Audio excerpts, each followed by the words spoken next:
So I'm kind of glad I waited a little bit of time to finally cover this because now since we are at the 13th of August, right? So YouTube AI 8 estimation is launching in the US on August 13th. Privacy experts warn that the leak or breaching could potentially expose vulnerable users who rely on anonymity.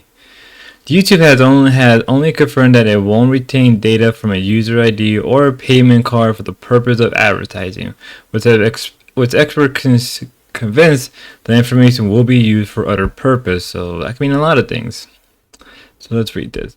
YouTube will begin rolling out AI power age estimation model in the US on August 13th, and privacy experts are calling it creepy expanses of surveillance. Surveillance. Now I believe, yep, this is a different article which we may read anyway. The Google-owned platform says the tool will determine if a user is under 18 regardless of the birth date of their Google account. It used AI to analyze account age, viewing history, search queries, and even catalog of video watched. If flagged as a teen, YouTube will automatically restrict content, enabling well-being tools, limit personality ads, and reduce exposure to what is called problematic videos. The problem with this is what is considered problematic. Would this video be considered problematic by YouTube standard because we're covering the news, right? Or would it be considered problematic if we cover certain topics that are not really bad but can get a little bad, right? What is problematic in YouTube? And I feel like that's something that people need to talk about more. Now, I know there's been a push towards, how can I say, age restricted stuff, and I'm not fully against it. It's just what ends up happening a lot of the time. It goes extremely overboard to the point where it kind of loses the original purpose. Users who believe the AI is wrong will have to verify their age via government ID, selfie, or credit card. So this right here is interesting. It's because, like, okay, well, what about for those who, for some weird reason, don't have a government ID? Which, let's be fair, you should have a government ID or some type of driver license. Selfie, okay, or credit card. Which I think, yeah, you gotta be, I believe, 18 to open up a credit card. But I've seen. Well, even then, yeah. While the system has always been deployed in other countries, it arrived in the U.S. is drawing heavy criticism from digital right groups like the Electronic Frontier Foundation (EFFF) and the Electronic Privacy Information Center (EPIC). Huh, that's pretty funny. The YouTube AI age estimation system sparked privacy concern. David Green of the EFF told Ars Technica, hopefully I said that whole thing right, but probably didn't, that the lack of transparency means users have no idea how YouTube will retain or repurpose data from the appeal process, warning that leaks or breaches could expose vulnerable users who rely on anonymity. Yeah, essentially.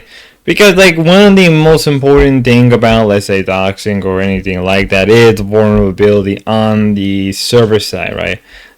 T, for example, is a good example of something that promises user privacy and all that, but it failed because they ended up doxing a whole bunch of people. And I feel like we've seen this before. I believe a couple of years ago, I think it was a couple of years ago, PayPal had a major data breach which ended up leaking so many people information. I believe that's how Mr. Medicare got leaked as well, right?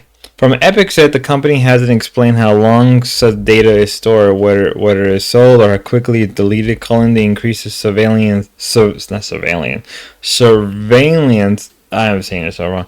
Not privacy protected. YouTube has only confirmed that it won't retain data from a user ID or payment card for a purpose of advertising, which has Green convinced the Google-owned platform will keep the information for other purposes. Now, what does that mean by other purposes? So even if Google doesn't sell your data or doesn't keep it for advertising or whatever, how true is that, right? How much can you believe a company? The most privacy-protected option involves retaining the least amount of information and certainly not sharing it with third party, which is not something that YouTube here has promised to do. Bernstein added. Expert also noted that YouTube hasn't received the AI accuracy with no external audit or academic studies on its performance. Even the best system has 2 years margin of error, meaning 16 to 20-year-old could easily be misclassified. I mean, if that's the case, then like, what's stopping it from, I don't know, making somebody who's 40-year-old, right, be 14? If it's a 2 year margin of error, right? I mean, who even believes that even, right? Without strong U.S. privacy law, both Bernstein and Green said users who appeal have all bad options, especially when it comes to submitting biometric data. Green called the process really bad and creepy, warning that a biometric breach is far more significant than other kind of data leak. Yep, I believe there was an incident where a company had like a bunch of biometric data and it was massively breached. See, biometric data is especially dangerous because unlike a password, you can't change your face if it's stolen. A breach could expose the information forever, leaving users vulnerable with no real safeguard. If the tool is wrong, users could soon face a stark choice: hand over sensitive personal information or lose access to one of the largest online platforms. And I think this is a decision that YouTube or Google has to make. Eventually, they may have to like double down or even like slowly cut back on the whole AI stuff. Because yeah, you can't change your face. You can't change the makeup of your body. Unlike a password, which takes like 1 or 2 minutes. It takes years for your body to change. And even then, there's still characteristic of your face that still look similar when you were still young. I just see it as I just see it as something that I think in theory that could work, but in practice we're seeing that it may not even be you know, worth keeping them around. At this rate, it's just like, and honestly, yeah, I can easily see this being, right. I can honestly see this being a big issue on YouTube, right? And let's be real. Hackers of all kind will see this as a challenge for themselves.